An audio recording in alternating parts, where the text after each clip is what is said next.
बिस्मिल्लाहिर्रहमानिर्रहीम। अस्सलाम वालेकुम। मैं हूं एहसन खान और मेरे YouTube channel educator Ehsan Khan पे आपका खुश आमदीद। आज की इस वीडियो में मैं आपसे शेयर करने लगा हूं FPSC lecturer computer science, lecturer IT and TGT computer science की प्रिपरेशन सीरीज़ की वीडियो नंबर 64।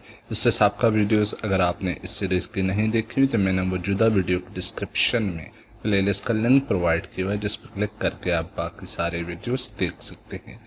और आज की इस वीडियो में जो टॉपिक मैंने चूज़ किया है वो यूज़र डाटाग्राम प्रोटोकॉल, जिसके कॉन्सेप्ट्स पे मैं ऑलरेडी वीडियो नंबर 63 में बात कर चुका हूँ। और आज की इस वीडियो में हम इनसे रिलेटेड एमसीक्यूज प्रैक्टिस करने वाले हैं ताकि आपकी अच्छी प्रिपरेशन हो जाए। तो इस वीडियो में हमारा सबसे पहला एमसीक्यूज है, what does UDP stand for. तो यूजर डाटाग्राम प्रोटोकॉल यूडीपी की फुल फॉर्म है। ऑप्शन ए यहाँ पे दुरुस्त है। फिर उसके बाद आते हैं विच of the following is true about the UDP. तो यूडीपी के बारे में हमने पढ़ा था कि ये connection less transport layer protocol है। तो ये ऑप्शन ए तो इसकी दुरुस्त नहीं हो सकती। इट गारंटीज डेटा डिलीवरी, तो इसके बारे में भी हमने पढ़ा था कि it does not guarantee the delivery of data packets. And हमने इसमें error checking and error correction के बारे में भी पढ़ा था कि ये फैसिलिटी हमें बाय डिफ़ॉल्ट नहीं मिलती। तो इसमें जो हमें टीसीपी से फास्टर कम्युनिकेशन मिलती है वो इस वजह से कि जिस तरह से हमने टीसीपी में पढ़ा था कि जब सेशन इनिशिएट होता है तो 3 वे हैंडशेक परफॉर्म की जाती है और फिर उसके बाद एक्चुअल ट्रांसमिशन स्टार्ट होती है। जब एक्चुअल ट्रांसमिशन स्टार्ट होती है तो उसमें भी काफ़ी प्रोसेसिंग हो रही होती है कि पैकेट के जो ऑर्डर होते हैं डिलीवरी के उनको भी देखा जा रहा होता है। और अगर कोई पैकेट लॉस हो जाते हैं, करप्ट हो जाते हैं तो उनकी रिट्रांसमिशन भी की जा रही होती है। और उसी के दौरान सेंडिंग के साथ साथ एक्नॉलेजमेंट भी की जा रही होती है। तो इस सारी प्रोसेसिंग में जो टाइम लगता है तो वो यूडीपी में ये टाइम नहीं लगता, क्योंकि यूडीपी ने सिर्फ पैकेट सेंड करना होता है।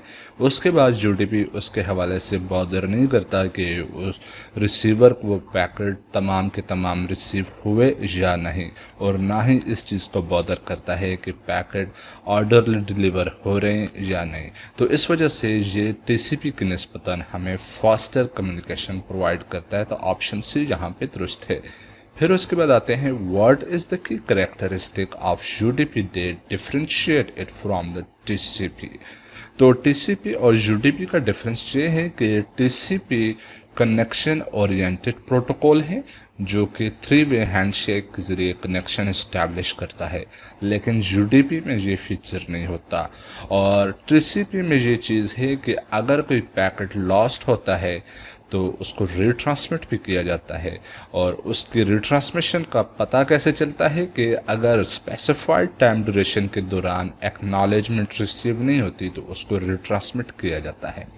और इसमें हमें यह फैसिलिटी मिलती है कि हम ऑर्डरली डिलीवरी करते हैं कि पैकेट का जो ऑर्डर होता है उसी ऑर्डर में हम रिसीवर को पैकेट रिसीव करवाते हैं, या उसको हम ये क्लू देते हैं कि वो पैकेट इसको रिसीव तो कर ले लेकिन फिर उनको ऑर्डर में अरेंज कर सकता है। उसके साथ एक्स्ट्रा बिट्स हम ऐड करवा लेते हैं। तो इस तरह कुल मिला के यहाँ पे यूडीपी एंड टीसीपी का अगर डिफरेंस देखें तो यूडीपी कनेक्शन लेस प्रोटोकॉल है और ये अनरिलायबल कम्युनिकेशन प्रोवाइड करता है, लेकिन टीसीपी की अगर बात की जाए तो कनेक्शन ओरिएंटेड प्रोटोकॉल है और हमें रिलायबल कम्युनिकेशन प्रोवाइड करता है। तो अवेलेबल ऑप्शन में यहाँ पे C option most suitable correct option है। फिर उसके बाद which of the following application is most likely to use the UDP. तो अगर हम देखें यूडीपी के एप्लीकेशन के बारे में या यूजेस के बारे में तो ये पिछले वीडियो में हम ये बात डिटेल में डिस्कस कर चुके हैं कि ऐसी वो तमाम एप्लीकेशंस जिनमें हम ये चीज़ बेयर कर सकें कि अगर कोई पैकेट लॉस हो जाते हैं तो हमारी कम्युनिकेशन डिस्टर्ब नहीं होगी, तो उन तमाम एप्लीकेशन में हम यूडीपी को इस्तेमाल कर सकते हैं। लेकिन यहाँ पे लिस्ट में अगर देखें फाइल ट्रांसफ़र प्रोटोकॉल या एचटीटीपी प्रोटोकॉल या ऑप्शन ए और बी में जो दिए हुए हैं, और सिमिलरली एसएमटीपी जो कि मेल ट्रांसमिशन के लिए इस्तेमाल होता है, तो इन प्रोटोकॉल्स के अंदर अगर डाटा लॉस होता है तो हमारी कम्युनिकेशन डिस्टर्ब होगी। लेकिन अगर ऑप्शन सी को देखें, जिसमें हम वीडियो स्ट्रीमिंग कर रहे हैं या वॉइस ओवर आईपी कर रहे हैं, तो वीडियो प्ले करते वक्त बीच में उसके कोई फ्रेम क्रप्ट हो जाते हैं, लॉस हो जाते हैं, तो हमें कोई इतना फ़र्क नहीं पड़ता।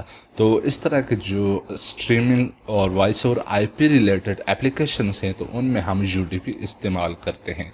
और इन एप्लीकेशंस की ये भी रिक्वायरमेंट होती है कि फास्टर डेटा रेट चाहिए होता है, तो वीडियो स्ट्रीमिंग के लिए हमें फास्टर डेटा रेट भी मिल रहा होता है यूडीपी में, क्योंकि इसमें ओवरहेड कम होता है। वो इस वजह से कि जो प्रोसेसिंग टीसीपी में होती है कम्युनिकेशन को रिलायबल बनाने के लिए, तो वो यूडीपी में नहीं होती। और फिर उसके बाद अगर हम बात करें UDP operate at which layer of the OSI model, तो ओएसआई मॉडल में ट्रांसपोर्ट लेयर पे परफॉर्म होता है। और ट्रांसपोर्ट लेयर पे जो डाटा होता है उसको हम सेगमेंट कहते हैं। और जो इसमें आइडेंटिफिकेशन होती है उसके लिए पोर्ट नंबर असाइन किया जाता है हर सेगमेंट को। फिर उसके बाद अगर हम बात करें which of the following is not a feature of UDP, तो यूडीपी का जो फीचर एरर रिकवरी इसमें शामिल नहीं होता। इसमें हमें कनेक्शन लेस कम्युनिकेशन मिलती है, फास्ट ट्रांसमिशन मिलती है, और ये सिंपल प्रोटोकॉल है as compared to the TCP. और फिर इसके बाद which field is not present in the UDP header, तो इसमें सीक्वेंस नंबर नहीं इंक्लूडेड होता। और फिर उसके बाद अगर हम बात करें what is the default size of UDP header, तो ये 8 बाइट यूडीपी के हेडर का डिफ़ॉल्ट साइज है। What happens when a UDP packet is lost during the transmission? तो UDP में अगर कोई पैकेट ट्रांसमिट होता है तो इस पर कोई भी एक्शन परफॉर्म नहीं किया जाता। लेकिन अगर TCP की बात की जाए तो लॉस पैकेट के लिए एक्नॉलेजमेंट रिसीव नहीं होती सेंडर को, और फिर सेंडर उसको रीट्रांसमिट करता है। और फिर अगर हम बात करें वे transport layer protocol is more suitable for real time application such as gaming and video conferencing, तो इसके लिए यूडीपी इस्तेमाल किया जाता है। और फिर इसके बाद हम बात करें which of the following is false with respect to the UDP, तो कनेक्शन ओरिएंटेड प्रोटोकॉल जो कि यूडीपी के हवाले से फॉल्स है। इसके अलावा अगर अनरिलायबल की बात करें तो UDP is an unreliable protocol which has the low overhead and it perform operation at the transport layer protocol. और फिर इसके बाद हम बात करें return value of UDP port chargen is, तो सबसे पहले अगर हम बात करें चार्जन की तो ये फुल फॉर्म इसकी बनती है character generator protocol. It is a simple network service or protocol used for the testing and debugging purposes. It operates over the both TCP and UDP on port 19. When a client connects to a charging server, the server sends an endless stream of characters which are typically printable ASCII character. The purpose of this protocol is to generate random characters, making it useful for the network testing and diagnostic. So here the correct option is A, which is the string of character. Behind IP, UDP provides additional services such as demultiplexing and error checking. फिर उसके बाद हम बात करते हैं अगले MCQs पे, जो कि है what is the main advantage of UDP, तो low overhead is the main advantage of UDP।